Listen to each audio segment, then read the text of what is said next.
Welcome, and thank you for tuning in to Comfort Homesake's podcast, The Tea on Elderhood, where we explore what it means to be an elder. We believe in the power of people to reinvent and rebuild community, and we invite you on our journey.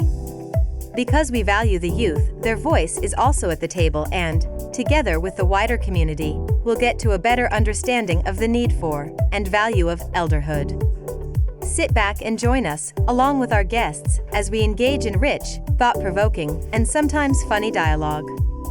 And remember, if you have a question you want us to comment on, please email us at info@comforthomesake.com. Welcome to the tea. Hello, and thanks for listening to the Tea on Elderhood. My name is Dedoceo, and I'll be moderating. Today I have with me Marilyn, Safia, and Coach Nita. We've come together to continue our exploration of the connections between our community, our friends and family, and more importantly, ourselves. In our last episode, we began our exploration of the meaning of elderhood and began to gain a better understanding of how elderhood is viewed. For the purposes of our conversation, define an elder as a person who is respected in their community because they have chosen to guide, mentor to, and strengthen their community. We also agree we all have a role to play. So today we'd like to continue by considering these centering questions. First, where are the elders of today? Second, are elders found in church only, or have the elders in community simply gone quiet? And finally, we're also interested in discussing how elders from church and secular environments can join together for the betterment of community. Specifically, what gets in the way and how do we bring everyone closer? So let's start with the first question. Where are the elders of today? Safia, how about you open up the conversation on that? The elders of today are definitely scattered, I would say. They're scattered in their respective disciplines. They're scattered kind of in their personal lives, and maybe they are secularly gathered in their own churches and personal organizations. I don't feel like elders today are a collective voice for everyone, but I feel like they're definitely still matriarchs in the communities and the spaces that they dominate personally. And Coach Nita, you have an interesting perspective to offer because you are actively engaged in the religious community. You are have a doctorate in theology. So please share with us where you think or where you believe the elders are today. I believe that the elders are sitting back because many don't feel that they have a place in the community as they once did. So I believe that they need to come out more from sitting back, show themselves because they have so much to offer because of the amount of wisdom and knowledge that they have, that they can impart that into not just us, but into generations before us and all the generations after us. I believe that they just feel that they're sitting quiet because they feel that no one cares anymore. Marilyn, would you like to add to that particular question? Where do you think the elders are today? I think they are here, present, functioning. I think that elders who we know of, who we hear of, Maya Angelou, Dr. Kabul Mate, Deepak Chopra, Oprah Winfrey. I know I'm using famous names, but there are also people in your community who we know that are practicing elderhood in the sense that I believe that people are concerned about how we're living. And we hear from them. We need to identify that these are the voices of our elders, the voices of people who are educated in the sense that they have some life experience, that they know facts. Elders at any age can they have certain traits and certain qualities that I think that was talked about last time, but the ability to be concerned about the state of our well-being, I think, is an important aspect. So it sounds like we all agree that we do have an elder presence in community. Is that a fair statement? Yes, I think so. I guess what we're trying to drive at is what can be done, or what are some of the things that prevent elders from really exercising their strength in community. What is creating this problem, this disconnect that we perceive? I mean, I think it's an overall kind of personal disconnect. We've all kind of been through the pandemic, and we've all relied on other things besides people to be that connection. So I think we've kind of lost that. I mean, I think the elders, they would like to be spoken to on the street. They would like a good morning, a good afternoon, but they also don't give it either, right? So, I do think that they're there, and that they would like to be acknowledged, and we would like to know them. I think they're not familiar with the younger generations at all. And that was one of the things we discussed in a previous episode. I guess I'm trying to get to the question around what do, with regard to the relationship between the church elder and the community elder, is there a relationship between the two that can be developed? Or is it just that we're too far gone as a society to really even put forth effort to try and bridge that gap? I believe that there can be a connection. We're not too far gone because in many of the churches, they do have elders where they meet as a group. And I can speak specifically from my church. We have what they call themselves the senior saints, and they're 55 and older. So they meet, they have their time, they have their event, they they share, they talk to the younger generation, they talk to us, they give us wisdom. And it's all about respect because the younger generation, they do not respect their elders.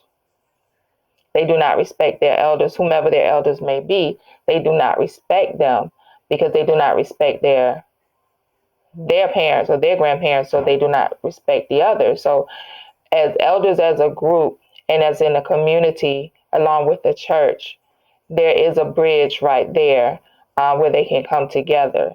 The gap is where the elders and the much, much younger generation is. But there's not a gap between the church and the elders specifically. I want to reflect more than add something. I feel like your original question about why don't we connect, and Safia had some insight, and I just wanted to support what she was saying about the reason why we don't connect with elders in identifying doubt. I think that social media, electronic media, and all the other distractions that we have in America cause people to doubt. It keeps us confused and afraid and unhealthy. And I think that this works against what Coach Nita was talking about, and that is the ability of parents to instill a level of respect. There's this idea of the individual in America where I'm the most important thing. And having a concept of family and your role in the family is one of the foundations for developing a sense of order, a sense of respect, as we see parents parenting. Now, of course, there's exceptions where there are parents who are not parenting. And we always like to bring up the exception, which is the difficulty. But I think we can speak to the norm. Our community as African Americans, before desegregation, was integrated. We had the doctors and lawyers, and we had teachers, nurses in community and serving. And these were the role models and examples. And this was the best time when I think we recognized elderhood. We are a people who have been traumatized for generation, and some of our reactions, our responses, and our culture isn't the best in terms of discipline, I'll say. So there's been some distortion, and this is what I think we are working toward, is to clear out the noise so that we can find and understand and hold on to what we have, and that is a sense for what respect for elderhood is. And I would like to explore that so that we don't walk away feeling like, not only like it's hopeless, but yet we know that it's not. We just sometimes are reluctant to raise ourselves up as a people and understand that we do have what it takes to put together a community where elders are respected and are a resource to the community.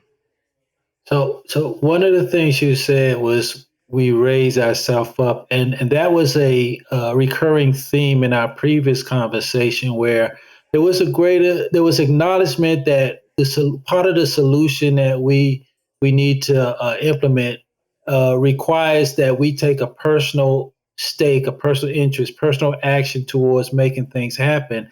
And so I'm just wondering, based on some of the things you said about the doubt and the distrust, how can we begin to look at that to overcome it? Well, it's really about self-development. I mean, who are you? Why does what other people say matter so much? What is your goal in life? To please other people? Do you feel a spiritual calling? Do you feel a purpose in life?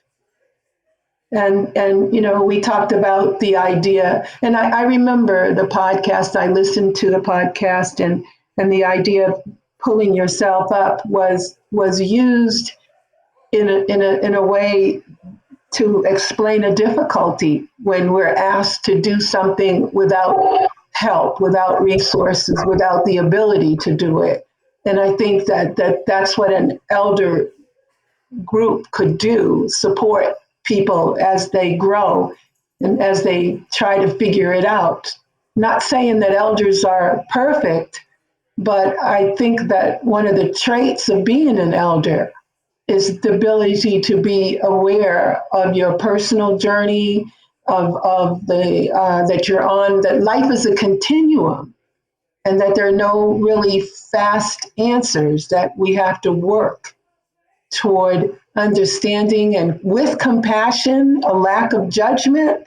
Those kinds of things are attributes of an elder, because the support that people need when they come to question life. To me, I think elders are the reminder of our community. I guess as a young person, as a parent, I don't see elders as my as a guide to my own spiritual journey, right? I see elders in their place in the community as a reminder that we are all connected here right now, right? Because an elder reminds you of all the people that you can meet in your life, all the experiences that you can have, right? And all the family that you can create and build. So I think that elders are like that community link, more than they are maybe a spiritual link, that, they remind you that we are all connected, and that if you can't take care of an old person, you can't take care of a young person. They remind you that we are all in one community, where they, you would ask yourself to find your higher purpose and seek, why you're here. But you'll ask an elder, how do I serve my community when I have that knowledge? So that's an interesting perspective. Coach Nita, how does that perspective around elderhood relate to how elderhood is or elders are regarded in the church? Well, first, I would like to say that I believe the elders have paved the way for us. They've paved the way for us. They've made the way possible. In the church, they have in the church they're held to a higher level. In the church, they're held to a higher level of respect. In the church, they help to keep one another together. They come together where they help each other, whether it is to help someone get in a car or to take someone groceries, which in fact is something that we should be doing, but it's what they do to one another. They so within the church, they're taking care of one another, and in the community, they're taking care of one another as well. Because even in the community, they're feeding the people. And when I say feeding, I mean feeding and giving them physical food. Making sure they have food in their homes to eat. Whatever they're lacking, they are supplying it. They are the examples for us. So it sounds like elders have pretty much the same kind of regard in both the church environment and in the community, the secular environment. So given that information, I guess the question becomes, because they do have similar actions that they take, what in our society are there specific things that we can point to say these are the things that cause us to not work together? Well, I have to just speak up and say that I don't see the similarities. And what I understand Coach Nita to describe is elders taking care of each other and setting an example for younger people. And in the secular society, elders are mostly seen as people who need help. They are seen as the people who are old and weak and not connected, ugly. I mean, a lot of people in the secular society, they don't appreciate elders and are not really trying to help them. So I don't know. I think that maybe we need to be clearer. If there's a nexus, then we might need to find it. Comfort Homesake does work in the healthcare system with people who are managing a chronic disease, who have a serious illness, or are facing end of life.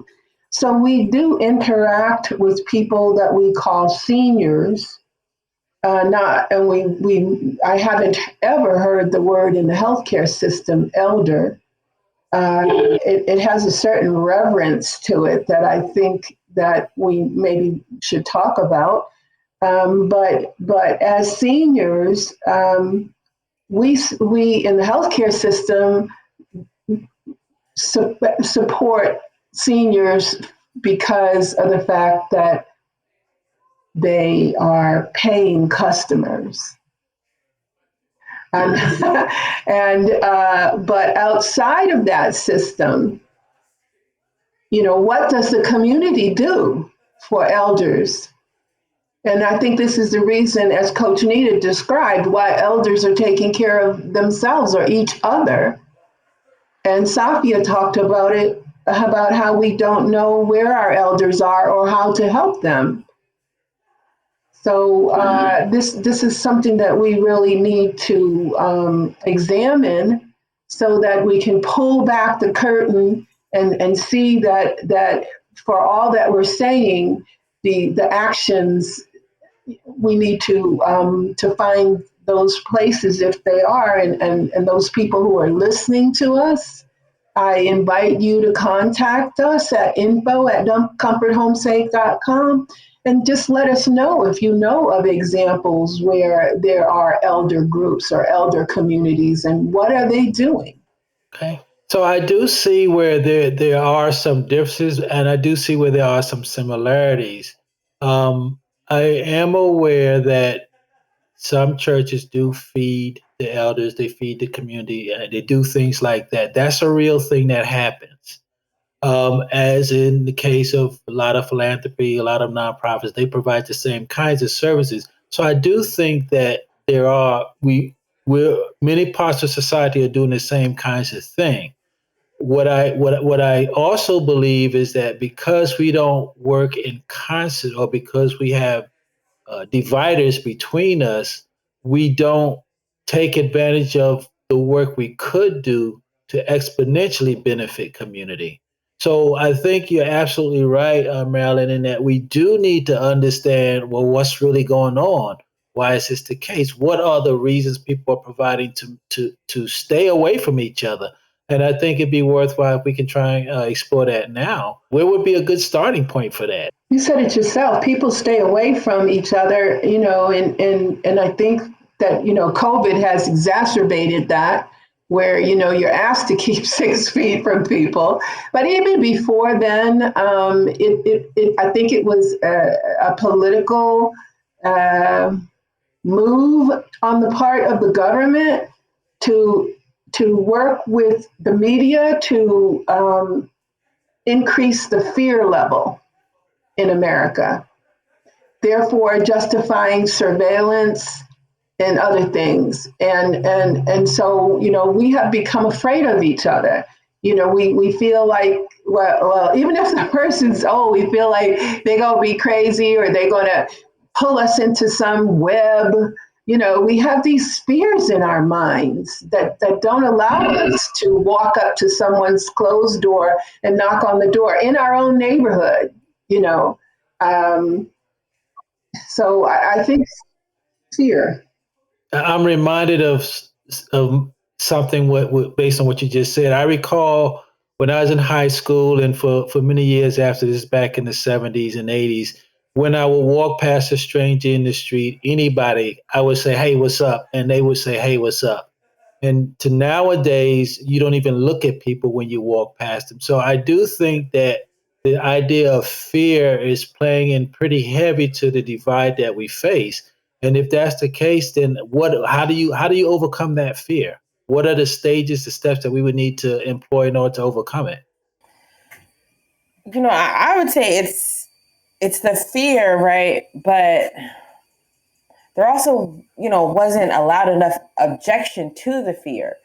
So just meaning our elders currently there, didn't weren't there to say that don't lead your life through fear, right? That don't see yourself through fear. I feel like the elders were as duped as everybody else, but by the time fear became, by the time breaking news was every 30 minutes, basically, right? You guys know kind of when that shifted. And so when that happened, it was like, wait, y'all think this is breaking news too? And as a youth, it was like, wait, they playing out this same scenario and you believe it? Well, and I think that goes back to Coach Nita with the respect is if I see you getting duped, if I know I'm getting duped and you getting duped, I'm gonna lose respect for you. As a youth, I'm gonna lose respect for the morals that you say you stand on, for the grounding that you wanted me to have, for the purpose that you taught me to live with, but then you scared of the Arab too because they told you to. It's some of that happened, let's say 10, 15 years ago, where it was like we really scared of people that I thought we all loved everybody. and so it was when the elders were duped, the youth definitely got disrespectful. Wow. That's just what I'm gonna say to that. I'm gonna have to think about that one. I think that's a really, really good point. So, as I kind of hear what you're saying, is about the youth watch the elders' experience, and as a result of how the elders managed that experience, they lost respect for them. Is that what I'm hearing you saying? Yes. I would say on a community level. At a community, okay, yes. okay. That's so now we know there's this matter of there's a loss of respect. Now, I guess the question is the loss of respect a function of the fear, or is it a function of just a human observation? I would say a human observation, because these, for my generation, our elders, were these civil rights leaders, right? That they played on doing a lot of things, right? So we definitely held them in high regard. But when that media shift that Marilyn talked about, when fear became the major medicine, and you guys became afraid as well, it was shocking to us as the youth, because we said, you guys fought the dogs, you guys fought against oppression all the time. How are you afraid of the Arabs? How do you agree with TSA? How do you agree with your civil liberties being stripped? So when those shifts started happening and our elders started to agree with the oppressor, that's when the respect of the youth started to disintegrate. And our parents were just struggling to survive. And our elders agreed with the oppressors. So you had generations of kids that lost lots of respect for elders, for these people who, like Nita said, paved the road for us. It's how do you lay down and pave the road through all of this objection, and then agree with the oppressor, or guide me to seek more oppressing careers, or guide me to see material things as having more power than my connection with you, or with my community, right? So it's when those became the advice, when that became the advice, the respect definitely decreased. Yeah, and I think it's also a power dynamic where the media gave the power to the government and vice versa, and really took the power away from community. Let me give you an example. The impact of what is researched becomes the foundation for what we think of as facts. And we know how fallacious that is, because well, anyway, there's so many indicators of, if you took such and such in 1922 and you got a horde sticking out the top of your head, you might have a lawsuit. But those things were told to us as facts. So, and we were at a community meeting once, and it was a bunch of bus drivers, and they were talking about how disrespectful the youth are on the bus, and how they played dice in the back. They yell, they scream, they smoke dope, they push each other. And it was the government holding these meetings to try to find out how to increase ridership. And the bus drivers were really standing up at the meeting and going on about the youth and how they couldn't control them. It wasn't their job to control them. Da, da, da, da, da. And then all of a sudden, I was at the front of the room at a table. I was doing the recording. This elder in the back shouted out, "If you're scared, stay home."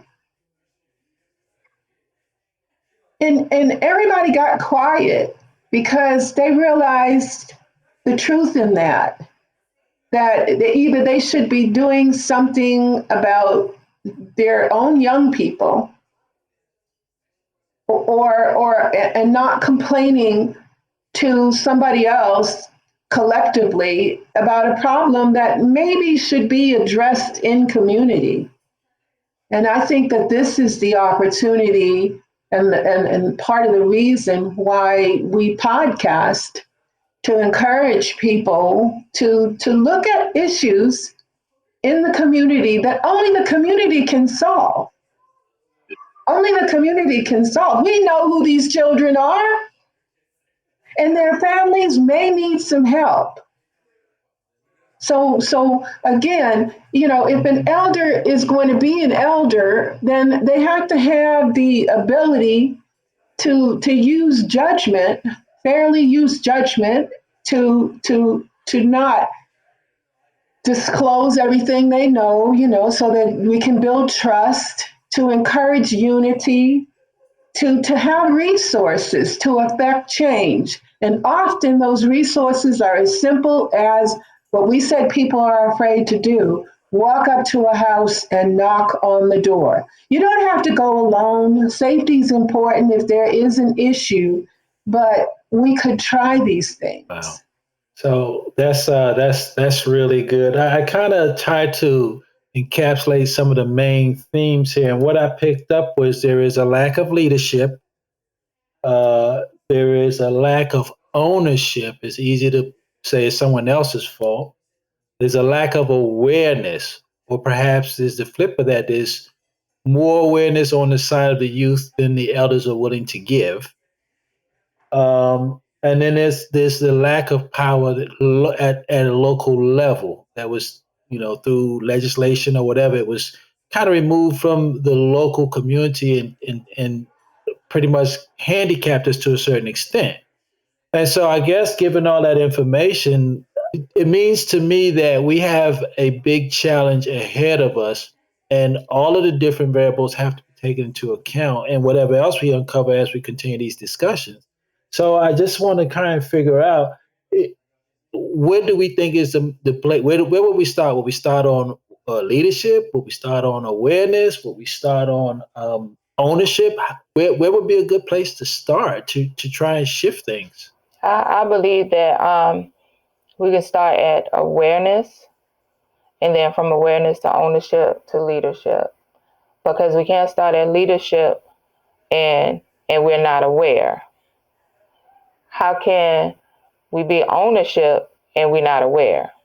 So I believe that awareness would be first.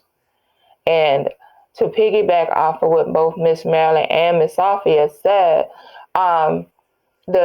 when it comes to the youth and the elders, we have judged the elders in the wrong glass, because if we're judging and we're looking, as Miss Marilyn stated earlier, was that the elders are looked at as weak, feeble, old, ugly.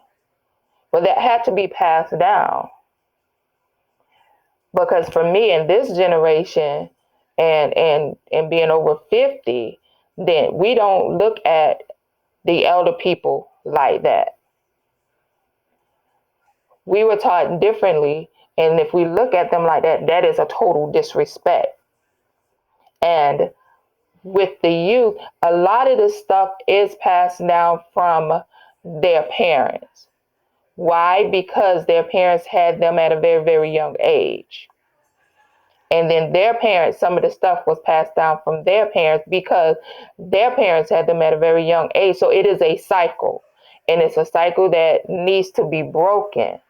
So for children to be 19, 20 years old, some of their grandparents are my age.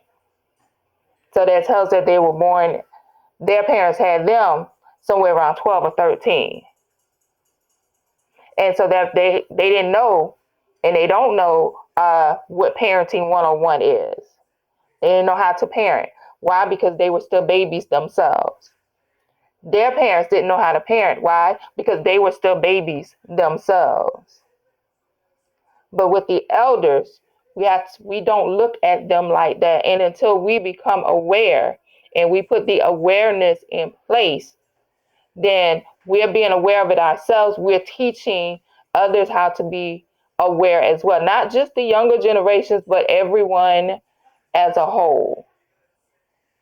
And I will always say that they paved the way for us, because had they not fought for the things that they fought for, like Ms. Safia said earlier, if they did not fight, where would we be at today?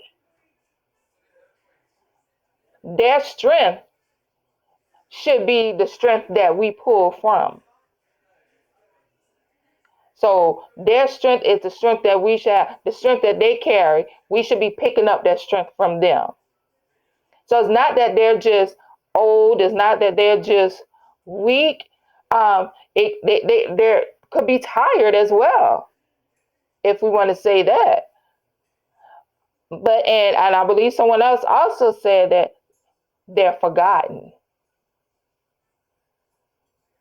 People look at them and they're like, okay, well, that was then, this is now. But without history, we can have no present. Without history, we have no present. Without present, we have no future. Wow. Well, that's that makes me think about a lot as well. I guess one of the questions I have is, how do you get a person to embrace a different way of thinking? Because I think at the end of the day, what we're talking about has to do with habit change or perspective change, and we've got a lot of different things that we need to factor into the soup, if you will.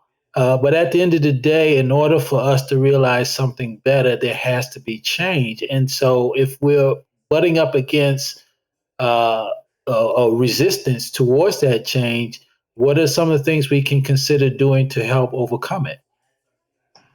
I think that helping people with purpose, I think a purpose driven life, I think that's the title of a book actually, is important. That helping young people with their purpose in life. And I believe that people want to connect with people, that people have faith in people and need opportunities to meet, to talk, to plan, and engage with each other to bring forth healing and faith in a better community. I mean, we have to start with the messaging. That's the awareness that Coach Nita was talking about. We have to be aware, not of the problem, but of the solution. So we have to be able to say, I need you, person. I want to talk to you. I want to express how I feel and listen to what you're saying about my purpose. Can you help me? What advice do you have for me? Is there a resource you can lend? Now, if we can create a forum for that, or a platform for that, or space for that, then I believe people will come, because I know that young people have questions. I say young people, I'm over 60. And so when I reflect on my life, I think about the successes, but here's something: regret never comes first. So I'm saying that the things that I regret were done out of ignorance. I didn't know any better. And if I had someone to go to who had some advice for me, I might have taken it.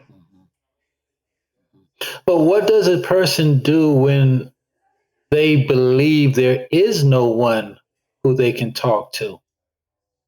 What do you do? This is just like a change initiative, right? So we are trying to make a change. So this is, what sort of initiative should we build around it? And I was thinking of like a hashtag, hug your elder grandparent kind of thing. Or because just like Marilyn had said, growing up and knocking on the elder's door, right? Like hashtag meet your elder for the first time, just spreading that awareness in fun, but a light touch to get started. Meaning, just if you're on your street, you should be able to film yourself meet your elder for the first time. Like that should definitely be a thing, because right there on your own street, there's elders that don't get acknowledged. And, like Marilyn said, just a little acknowledgement, a little more awareness, just, do you know your elder on the block, kind of thing. If you don't, just meeting them and saying hi, because they are a wealth of knowledge, but we just have to just bridge all these assumptions and doubts between us. Nita, do you have anything you want to add? I believe that Safia hit it, and it just comes to a mindset change, and it takes time for their mindset to change. So that's where, we also have to start it as well, with that mindset and getting that mindset changed. So one thought I have is, so we all do know our communities. That's an assumption. We all do know our communities. So let's assume in my community there is an elder or an older person, um, who I just kind of pass along, so pass by here and there whenever I might see this person. What would you recommend? Do you? I guess the question is it as simple as me saying hi? Stop in my car someday, shaking this person's hand and saying, "Hi, how you doing? I just want to introduce myself. I'm Dedoceo, and I live in the neighborhood." Is that what we're talking about? I think it is, because even that would make his or her day. Yes, because it would start up a conversation. Yes. So it sounds like a first step anyone can do who has an interest in this topic is suggest the next opportunity they have to speak to another, they make a point of doing so. Is that fair? I love that the hashtag idea. I mean, why not? I see people on the street, and maybe you all have too, in different cities where they're standing on the corner and they say free hug, and people hug them. Right. So I mean, it's Free elder advice. or love your elder, or seniors are people too. Senior seat hugs too. Yeah, yeah. I think those are great ideas, and we should certainly include those because the hashtag. I think the hashtag idea is brilliant. I mean, that's where people are, and that's what specifically the audience that we want, whose attention we want to get. That's where they are. So perhaps we could do something like that as well. I do want to get back to understanding because personally, I do feel there is a divide between the secular and the religious. And I don't know if it's because of the notion of separation of church and state, if it's a notion of, if it has to do with the fact that there's just no one wants to be bothered. But I do think we need to figure out how to make sure we include the church organizations as part of the solution. I feel like they are valuable in the community, and so I want to try and explore that a little bit more. If let's just say if I'm not a member of a church, but I want to present to this church this idea I had around helping an elder in our shared community, how would I go about doing something like that? You will, you can't, from my perspective, you would contact that leader of that church or that pastor of that church, and present to them what you have, because you don't have to be a member to go and share something in the church that's going to help the community, because what you're sharing is what's going to bring people together. So you don't have to be a member to present your presentation or your program. But first, you will contact the leader of that church, share with them what you have, share with them what you're trying to do, show them what you have, whether it's in a PowerPoint or whether it's in a booklet or however you have it. And they will schedule or have their assistant or their manager or whoever to contact you and schedule a specific day and time for you to present to the church. Can I say, I think the church should be like the elder training house. I really do, because I really do think that churches have, like, they do have that structure down as much as it can be in our community. I feel like the churches have it. And, it makes me think of Jehovah's Witness, and they have a whole elder council. They still preserve elders and their opinion, and the elder council dictates what people do, in their life. So I feel like the church is where a lot of the esteem of being an elder is still upheld. And that if the church could train more elders, more people, I feel like they could be the center of our elder branch in terms of training older people who want to be elders. I think that they should be trained in the church, in the structure where it's already set there. Maybe not singularly like the church, but I do think that the church is at least a place where we still you can still see that value working itself out, and that that should be a place for an older person to seek attributes of elderhood. Yeah, but the problem with churches is religion. People, it's religion. People are so separated by their religious beliefs that they don't really open their church to people who maybe don't have the same belief. So there's a screen, there's a screening process that happens when you go to any particular church, and you can even, so I love the idea, but I don't know how it would play out because of the religion aspect. Interesting. Um, very interesting. Wow. Hold on, I need a minute on that one. Well, you know what? While you're taking a minute, let me just elaborate some, because I do think that it's important for us to recognize that the churches encase our history, especially the Baptist churches and Christianity. That has been a thread, throughout our history as enslaved people in America, and it's a deep and important part of lives, and it's a connection point for many people, and we don't want to disregard it. And there's examples in the church of how to embrace growth, development, healing. So there are, and so this is why Safia's idea is a beautiful one. But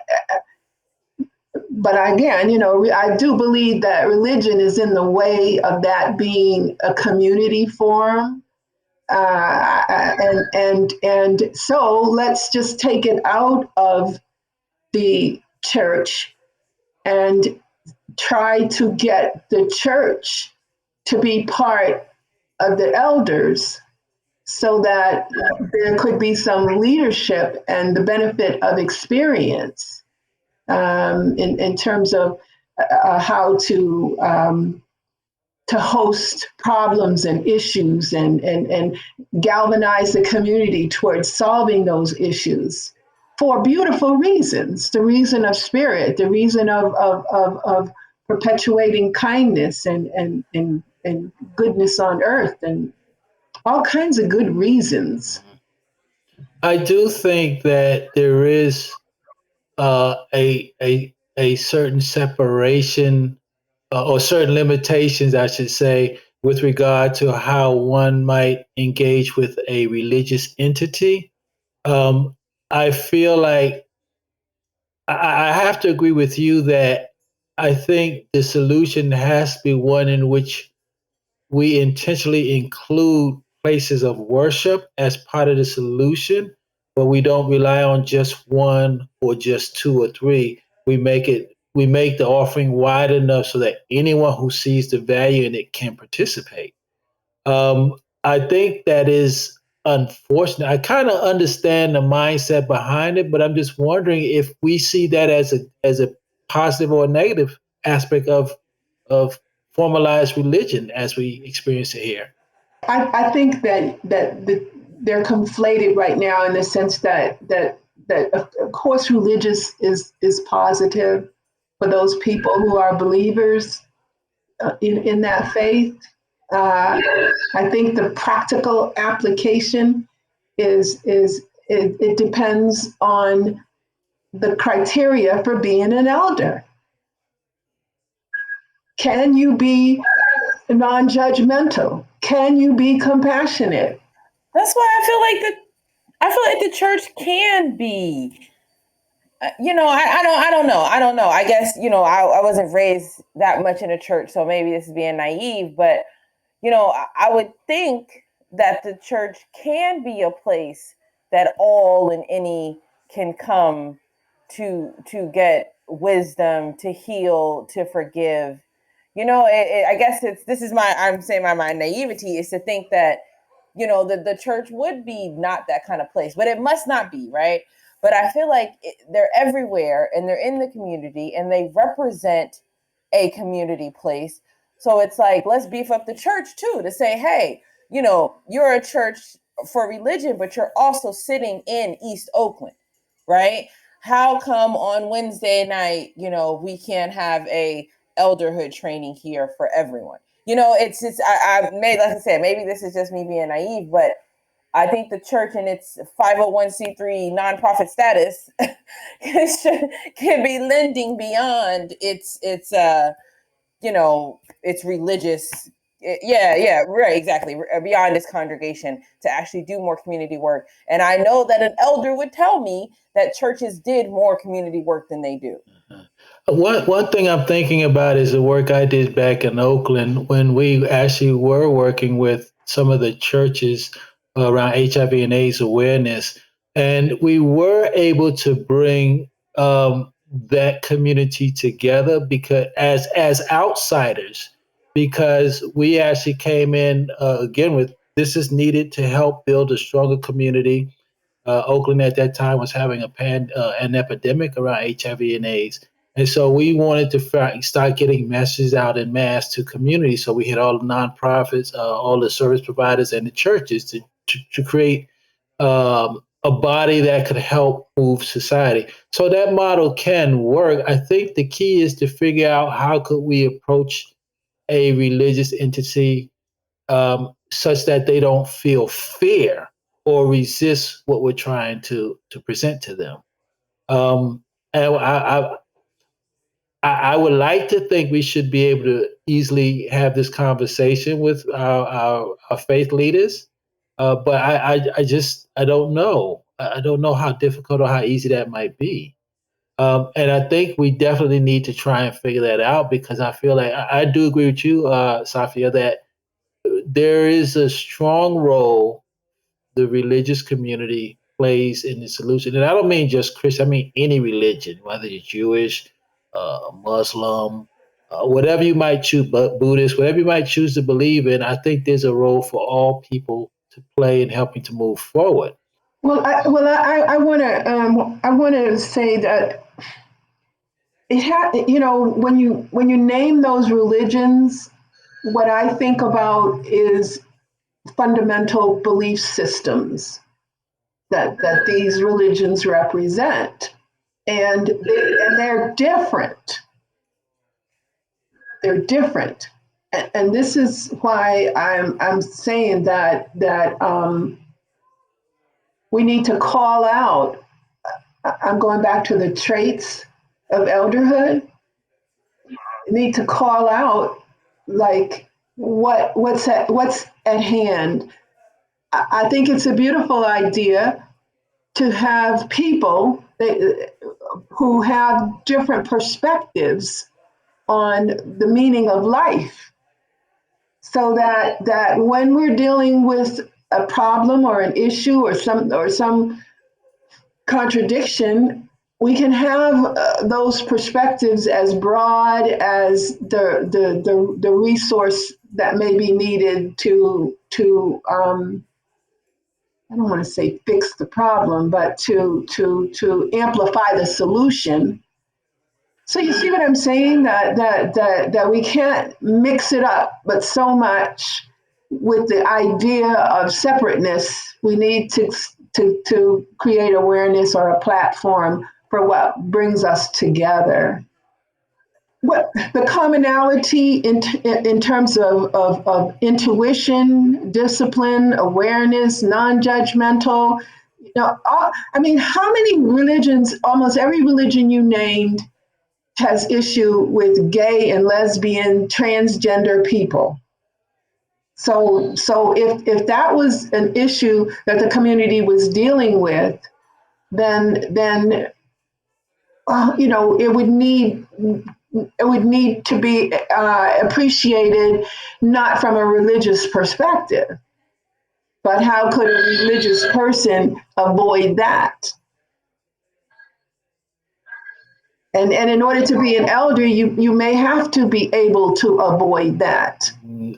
Yeah, so it sounds like what you're referring to or you're talking about is the idea that in order to be classified as an elder, there are certain characteristics, certain ways of being that you must exhume or you must display to rate the classification. And that also helps to make sure that there's that equality or that fairness across the board, regardless of what a person's religious position might be. Is that kind of what you're saying? Yeah, you threw the religious part in, but regardless of religion, yeah. Right. And the reason why I bring the religion piece in because it is part of the fabric of how we engage in life in America and other ways as well. But let's just keep it here.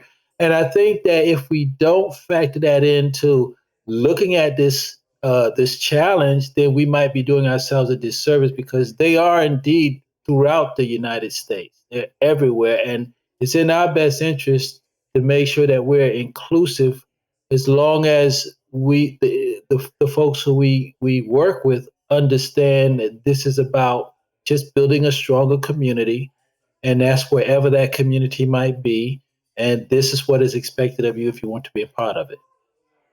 That's kind of how I see it starting to shape up. Does that kind of uh, represent what you all are seeing as well? Well, I would say that no matter what, there's always going to be a difference in understanding and a difference of agreement. But no matter what, and this is just me, but no matter what, we cannot push those people to the side as if they don't matter. Whether they're gay, transgender, lesbian, what have you. We cannot just shun them and say, well, because you're like that and I don't agree with it, I'm not gonna help or I'm not gonna talk to you. I'm not gonna touch you. No, we can't do that. Just because you don't agree with that particular individual's lifestyle, we cannot just ignore them, push them to the side and say, well, because you're like that, I don't care. And whatever happens, happens. That is wrong on every single level. Why? Because they're still people. They're still human beings. They're still individuals. They were still created. They were still put here on earth for a reason. So we may not agree with the lifestyle that this person has or the way that person lives, or we may not agree with what this person believes or what that person believes. You all may not agree with what Coach Nita believes, but we still work together and we still come together in a unified manner because it's not about us. It's about the community. I mean, Coach Nita, I think you're so right. I want to talk more about the community, as you put it, because the community is what we're talking about, and we need to begin to describe it so that we can wrap our arms around it, and because geography matters, that what they call the social determinants of health. Those things matter, and for me, health and well-being is an important part of how we will treat our community.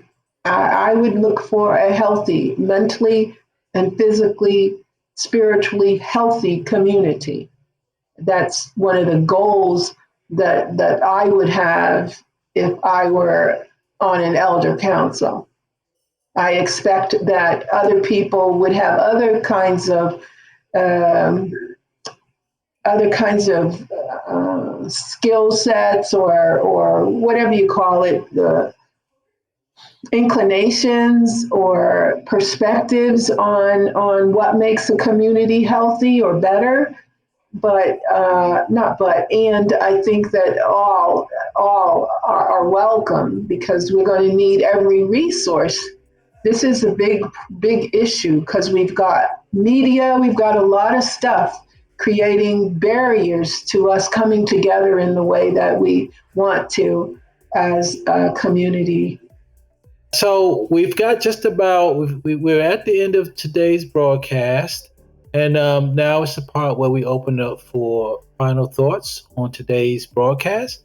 And I'll go first. I think, given this conversation, we have work to do around overcoming fear, distrust, misinformation, and just our unwillingness to see one another. I do think it's possible. I do think we have it within us to get there. I just think we have to make the choice to do so. And I'm looking forward also to the hashtags. I'm thinking that's going to be really nice. This conversation has elevated my thinking of elderhood to where it falls in the community. Our first podcast was really trying to understand who an elder is, but this podcast has definitely made me think of how do elders fit into our community, and how can they help us rebuild our community in more positive ways? With this, I just believe that awareness is what is very, very much needed, because we need to be aware in our communities, not just our communities, but all communities. Each community consists of something different, but we can help each community when we have been made aware. I want to close by being grateful that I had this opportunity to talk with the three of you, and with a quotation by Gabor Mate. So much of what we call abnormality in this culture is actually normal responses to an abnormal culture. The abnormality does not reside in the pathology of individuals, but in the very culture that drives people into suffering and dysfunction.